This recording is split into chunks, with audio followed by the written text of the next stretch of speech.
Oderzo è una città che non smette mai di rivelarsi.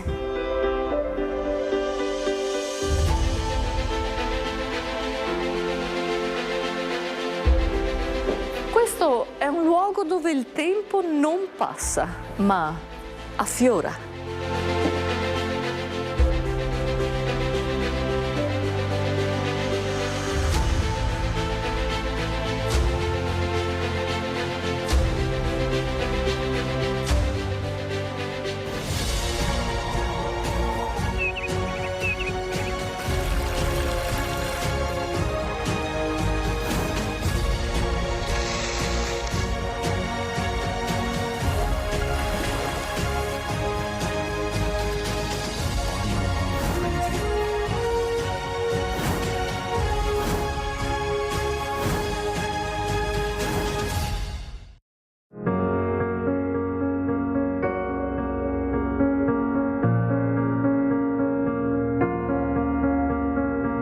A Oderzo ci accoglie il sindaco Maria Scardellato. Buongiorno sindaco. Benvenuta Ide Oderzo, benvenuta a Oderzo. Oderzo è una città importantissima con delle aree archeologiche forse le più importanti del Veneto. La storia di Oderzo è veramente antichissima, è addirittura parte 10 secoli prima di Cristo, i primi insediamenti sono paleoveneti e tra l'altro abbiamo delle testimonianze di questa prima civiltà straordinaria al museo archeologico. C'è addirittura la bardatura di un cavallo, cioè c'è una sepoltura di un cavallo, trovato il cavallo sepolto con la propria bardatura, cosa rarissima e stupenda. Questa bardatura è stata restaurata. Poi passano i secoli, i romani devono costruire la Postumia, strada che da Genova arriva a Aquileia, e passano nel nostro territorio e quindi inizia la romanizzazione degli antichi veneti. È un processo abbastanza tranquillo e arriviamo nel 49 a.C., Oderzo viene riconosciuta municipium e quindi dopo nel primo e secondo secolo è il periodo del massimo splendore della città romana, che addirittura arriva ad avere, parla di 50.000 abitanti, vuol dire quasi 3 volte l'attuale popolazione pitergina, quindi è il momento di massimo splendore e noi di questo abbiamo diciamo, evidenza e ritrovamenti e testimonianze in siti archeologici dispersi un po' in tutto il territorio e alcuni di questi sono visibili anche alla luce del sole e quindi una testimonianza bellissima. Poi c'è un momento di crisi, seguiamo le stesse sorti della storia di Roma e quindi abbiamo le invasioni barbariche. Gli opitergini scappano verso la laguna e anzi poi andranno a fondare Venezia. Ma sindaco, il centro storico, il luogo dove ci troviamo noi adesso, a che epoca risale? Diciamo che la parte più visibile è il frutto della parte veneziana, cioè di quando Oderzo ha fatto parte della Repubblica di Venezia, siamo nel 1300 e quindi poi ci sono tutti i palazzi 400, 500, 600 e anche 700, e principalmente lungo tutta la via Umberto I.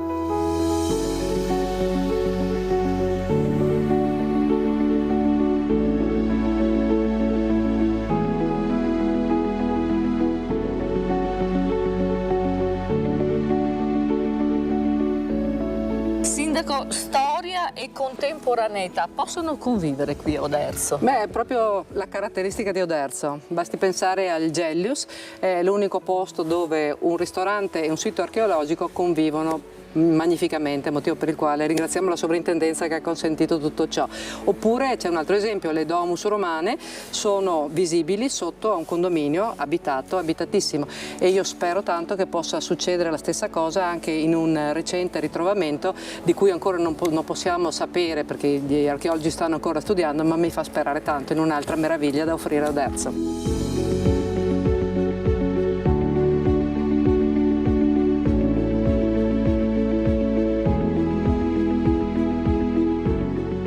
Fino al 1976 questo sito erano le carceri della comunità opitergina. Nel 1992 la proprietà decide di ristrutturare questo stabile e quello che ne esce scavando è incredibile. Una storia tutta da raccontare. Una storia tutta da raccontare dalla dottoressa Giuliana Paro. Buongiorno dottoressa. Buongiorno. Cosa succede quando scavano qui? scavano, ed è possibile farlo perché questo era il cortile d'aria. Cortile d'aria che ha permesso quindi di, scavando, trovare tutte le pietre erranti della monumentalità dell'Opitergium romana utilizzate come materiale edilizio. È stato un posto strategico a partire dall'epoca venetica fino ai giorni nostri.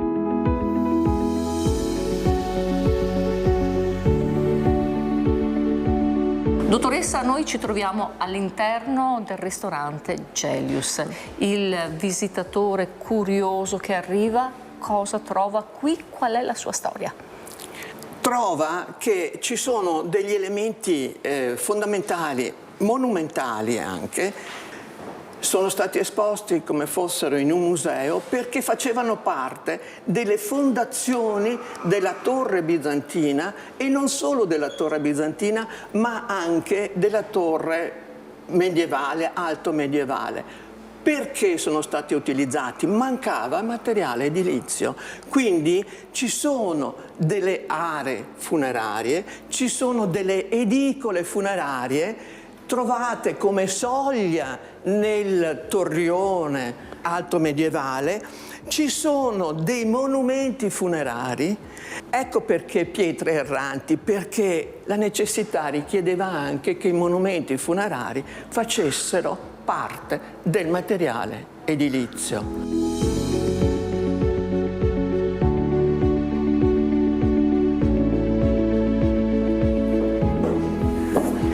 Dottoressa, scavando e scavando abbiamo ritrovato delle fondamenta qui antichissime.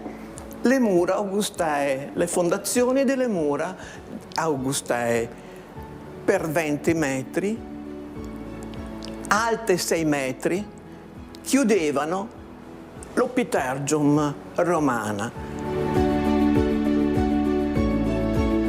Perché questo locale si chiama Gellius?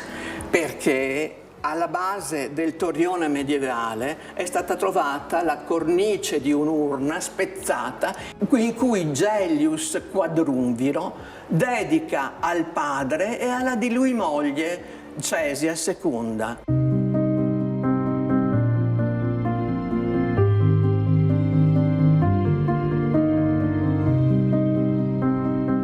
Oderzo è un museo a cielo aperto. Gli spazi dialogano con la città moderna, intrecciano storie, aprono finestre sulla vita di Opitergium, un patrimonio vivo, accessibile, in continuo racconto.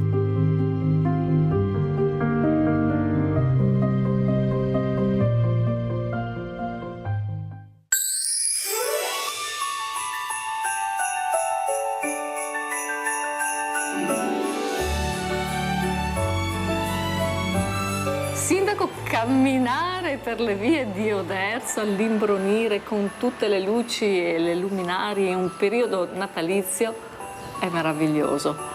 Tra l'altro abbiamo anche un vero e proprio museo a cielo aperto da poter visitare. Gli opitergini sono orgogliosissimi del proprio presente e dei propri negozi, delle proprie attività e della propria energia, e sono poi attaccatissimi alle proprie radici, orgogliosissimi di tutto quello che la storia ci continua a offrire, ci continua a mostrare. Quindi non solo, tra l'altro, un museo a cielo aperto, ma anche un museo vero e proprio da poter visitare.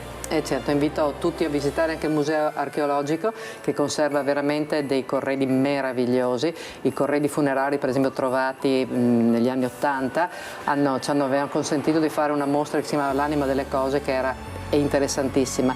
Suggerisco per esempio un cavallino giocattolo trovato nella tomba di un bambino, che è affascinantissimo, è una cosa meravigliosa. Ho un'idea, lo andiamo a vedere. Già. Andiamo.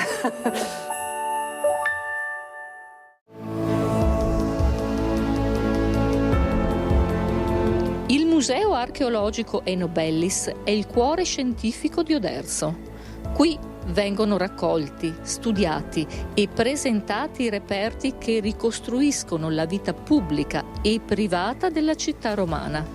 Un percorso rigoroso, ma accessibile, che dà voce agli oggetti e alla loro storia. Ed eccoci al Museo Eno Bellis, ce lo presenta la dottoressa Marta Mascardi. Buonasera, dottoressa. Buonasera, benvenuti al Museo Archeologico di Oderzo. Il Museo Archeologico di Oderzo si trova nella Barchessa di Palazzo Foscolo, un palazzo storico della città di Oderzo, ed è accolto su due piani che accolgono quelle che sono le collezioni archeologiche della città di Oderzo. Cosa può trovare qui il turista che viene a visitare questo museo? Perché non possiamo scoprire tutto, ma lo possiamo incuriosire. Assolutamente, poi è un museo che dialoga con la sua città, può trovare la storia di Oderzo dal IX secolo a.C. fino alla tarda antichità. Tra gli reperti conservati in museo di particolare importanza, è molto difficile come domanda quando mi si chiede qual è il pezzo più importante, ma forse tra i pezzi più importanti ci sono i mosaici tardo-antichi.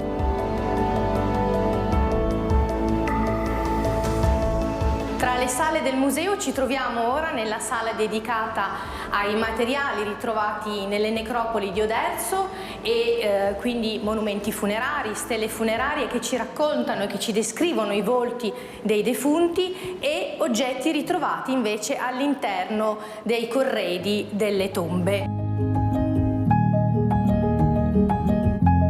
Questa è una stele funeraria chiamata la stele di Febe, uno dei pezzi più recenti ritrovati. Esatto, è una particolare tipologia di stele nella che si chiama una stele parlante, cioè in questo caso è la defunta Febe che si rivolge al viaggiatore. Sappiamo che le necropoli erano situate nelle strade di accesso alla città e in questo caso Febe si rivolge al viaggiatore e dice "Lente viator ave Febe", quindi Febe saluta il viaggiatore.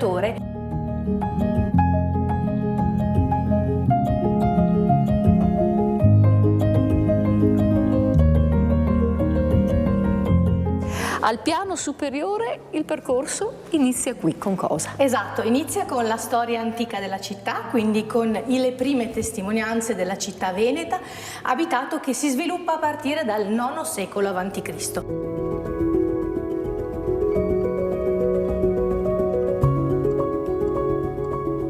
Il Museo Eno Bellis, un museo che vive tra passato, presente e futuro, sì, un museo vivo. Assolutamente sì, è un museo che accoglie, ed è il compito proprio del museo in quanto istituto che deve valorizzare le sue collezioni. È un museo che in una sala come quella che è la Sala delle Anfore accoglie anche incontri, conferenze, e quindi permette alle persone che vengono per la prima volta di conoscere le sue collezioni, ma è un museo che ha a cuore anche chi in museo non ci può venire, con attività didattiche e strumenti che permettono al museo di uscire dalle sue pareti e di raggiungere quanti più visitatori possibili.